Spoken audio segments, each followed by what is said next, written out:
Hey everybody, welcome back to the first Culz personal experiences in quite some time. And today we're going to do kind of a unique one because we're both going to tell different stories about different experiences that happened decades apart, but relatively close in proximity. We're actually almost halfway between both houses that these happened at. And so Andrew's happened the day of this recording, which you guys will see. This is going to be released on Monday, so a few days later you'll see this. So, Andrew, do you want to describe to the viewers your experience today? Sure. It's kind of a hard thing to explain, but I'll try. I was on my couch in the living room. It was quiet time for my family, so my youngest kid is in the bedroom being put down by my wife, and my oldest son, 4 years old, he's in his room having his quiet time. And I'm just laying on the couch. I can't remember if I was scrolling through TikTok or if I was on Instagram at this time, but I was on my phone. And then I felt kind of a weird force or energy, like I said, it's hard to explain, but it came from a direction, kind of from the direction that the rest of my family is in, coming towards me. I not only heard footsteps, but I felt them coming towards me, and there was almost this energy mass that kind of, man, I don't know how to explain this, dude. It's I get it because I'll get to my experience, but it is hard. it was almost like a wave coming towards me. Like a natural phenomena, like something forceful but not. It is hard. Yeah, Like it wasn't like a like force wind. of nature in a way, where when I get to my experience, it was kind of like a wind for me. So yeah, it's kind of like almost like a force of nature, I guess. It is hard to describe though, and I think that's what makes it unique. It didn't necessarily roll over me, but it manifested in front of me. Like I said, I'm laying down on the couch, with my back up against the arm of the couch, kind of doing this, and all of a sudden, this happens, and my finger is literally just stuck on my phone. I can't move it, and I noticed that I can't turn my head, I can't move my hand, I can't move my legs. I'm literally like paralyzed. It wasn't like a weight on top of me. The only thing that I could do was breathe. I couldn't talk, I couldn't open my mouth, and it was really scary because I tried to say something. Like I almost yelled for my wife, but like I said, I couldn't open my mouth. And like I said, the only thing I actually could do was breathe, and I would take in a deep breath so I could almost at this point yell because I'm scared. I know. It was a very unsettling feeling, and I could hear voices talking to me, but at the time I could hear it and I could remember it, and now I don't remember anything that it said. And this is only like probably like 12 hours since it happened. Yeah, 12, 15 hours. It happened about 12:30, almost 1 o'clock, I would say. So maybe even less, maybe 9 hours. Yeah, so, I mean, eventually you came to, right? Yeah, after it started talking to me, like I said, it wasn't a heavy feeling, but I felt paralyzed, and I felt a force. Not on me, but I could feel like an energy. It was powerful. like I said, it's really hard to describe.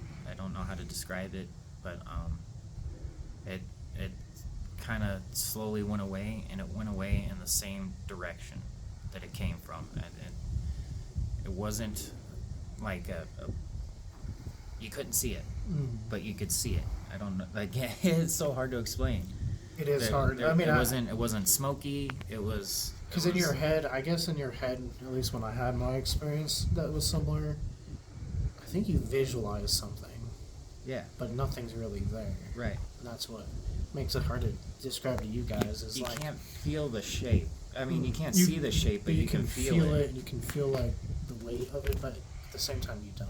Right. Yeah. It wasn't like a black mist or anything like that, or a shadow or anything like that. It was almost the only way I could really explain it was like you would see a mirage on a hot day, just like a wave of clearness. Yeah. And then, like I said, it slowly went back the same direction it came from. There wasn't any footsteps. It was literally like I don't know how to explain it, man. Yeah. And for you, the audience that may not know, Andrew's really our best skeptic on the team because he really doesn't believe in any of the paranormal stuff.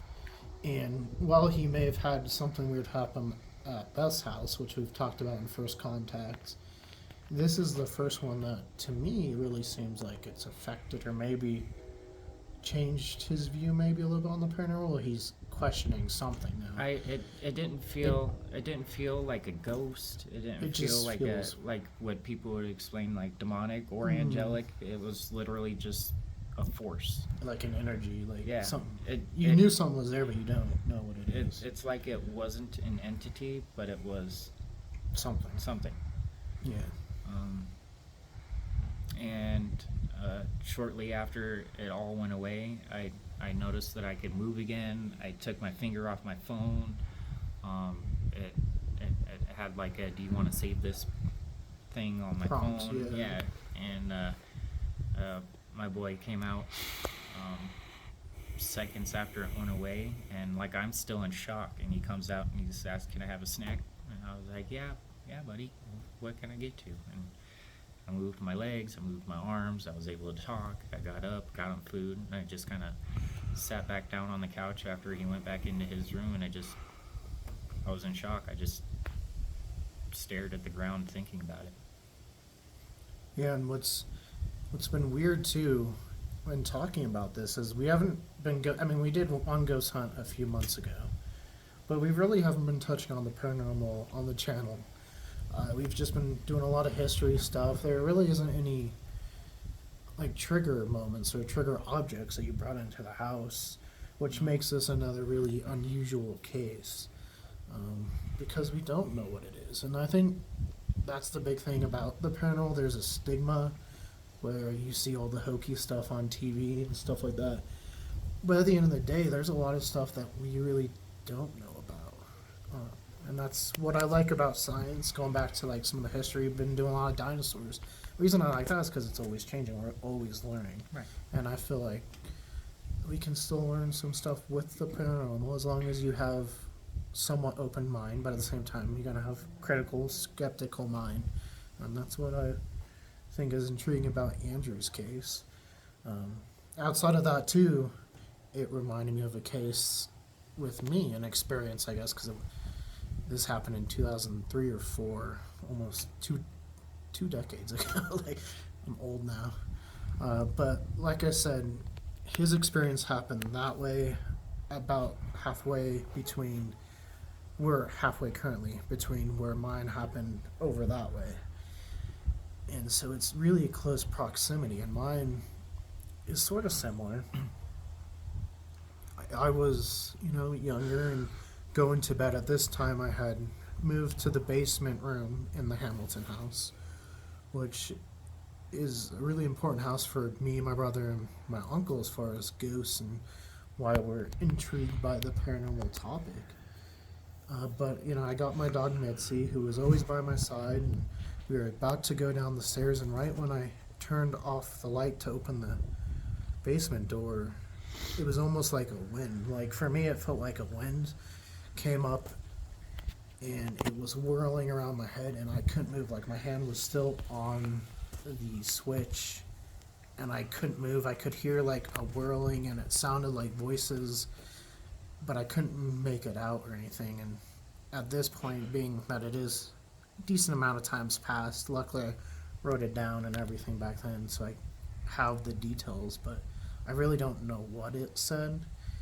And for me, and I know we talked about this, was it felt like it took forever for this experience, and then eventually it didn't. Like I'm sure it was like a couple seconds, but to me it felt like minutes. Yeah, I mean, for me, it was real time. Yeah. It lasted as long Forever. as it felt. Yeah, I don't know how long mine lasted. I was a kid. We didn't have phones back then, and then like I remember it sounded like whispering voices in my ears as it circled. What it felt like it was circling around my head, but I couldn't move, and I just remember all of a sudden it was gone. I don't know if it went behind me into the kitchen area or it went back downstairs, but then I just remember I turned the light back on, and it took me a little bit of time to go back downstairs. And it's just intriguing to me that we've had now similar ideas, or not ideas, but similar stories, similar experiences, very close together in an area where other people have paranormal experiences. I know my neighbors have had experiences, other houses through here. I mean, I grew up in this area, so I used to have lots of friends, and they all have experiences, so it really kind of opens up like why is all this happening here.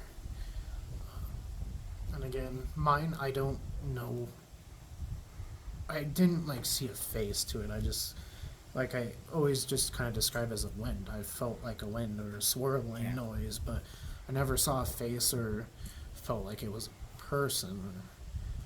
I knew it was weird, and so that's what's again kind of intriguing, is we don't know and we can't explain. And I think those are the best stories when you're like, I don't have an explanation.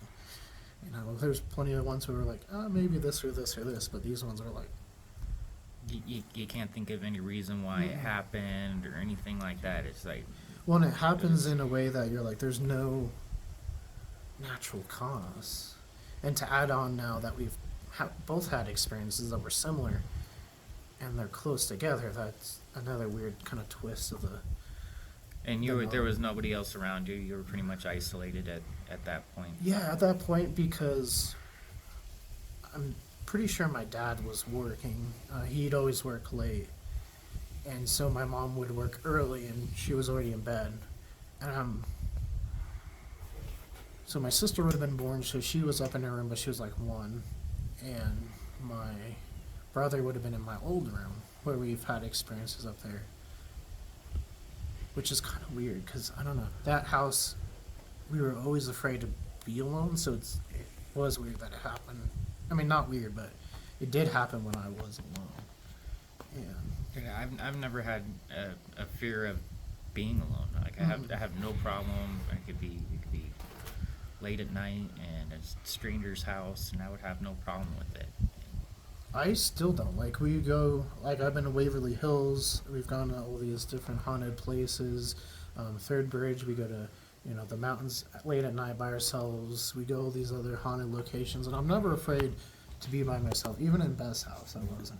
And we had some weird experiences there, but I don't know. That, my old house is like the one place I've ever been scared, but it is also the place that intrigued me.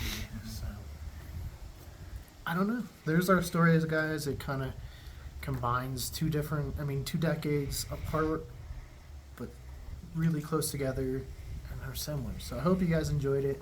If you guys want to see more personal experiences from the team, click the link over my face. If you want to see more of just what we're doing here at Culz Paranormal, like I said, we've been doing lots of history stuff. Click that link over there. And don't forget to hit that like and give us a subscribe. And let us know, have any of you guys had a similar experience?